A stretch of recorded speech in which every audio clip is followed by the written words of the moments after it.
I have also added occasional notes to help you grow in your ability to read poetry and to enhance your love for it.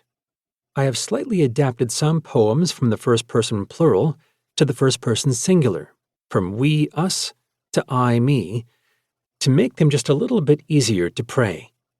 It is my hope and my confidence that these poems will serve you as well as they have served me, that you come to treasure them as you pray them as the expression of your own heart. To that end, perhaps it is fitting that we should turn first to a poem that can teach us about prayer. What is prayer? Why should you pray? And how can you grow in your desire and ability to pray? James Montgomery would like to teach you. Why don't you read the poem, then pause to make the words of the final stanza the prayer of your own heart. Prayer is the soul's sincere desire, unuttered or expressed, the motion of a hidden fire that trembles in the breast. Prayer is the burden of a sigh, the falling of a tear, the upward glancing of an eye when none but God is near. Prayer is the simplest form of speech that infant lips can try. Prayer, the sublimest strains that reach the majesty on high.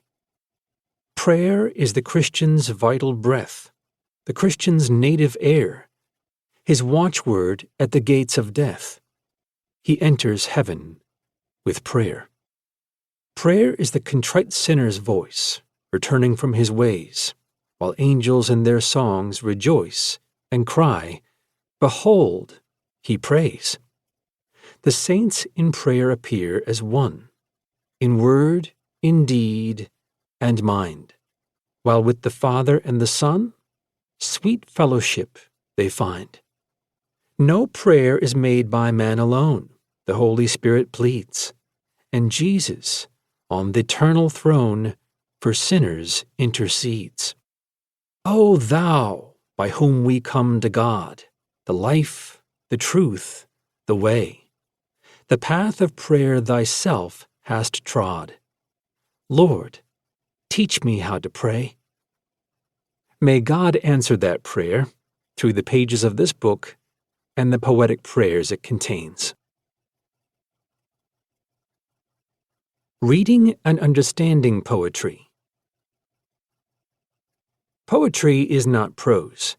Prose is writing in its most common and familiar form.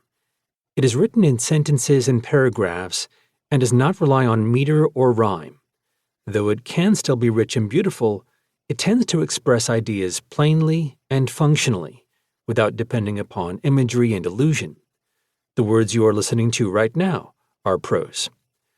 Poetry, on the other hand, is written in lines and stanzas and typically has some pattern of meter and rhyme in which each line follows a familiar rhythm, and the final syllable of a line may rhyme with one or more others.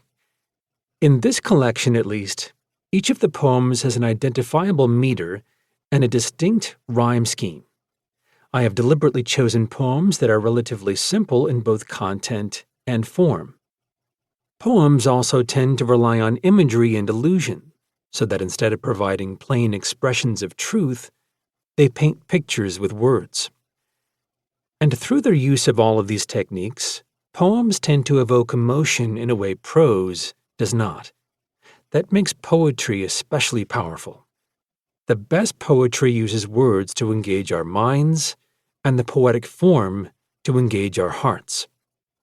Many wonder what the difference is between poems and hymns. The answer is not much. Hymns are essentially poems set to music.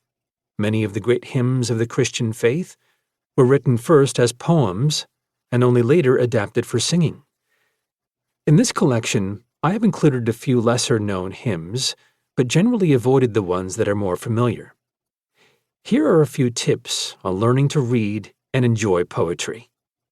Poetry is at its best when read aloud. When that is not possible, read it with your mind engaged, as if you were reading it aloud. Try to immediately identify the meter and the rhyme scheme. Read with the meter in mind, but don't overdo it.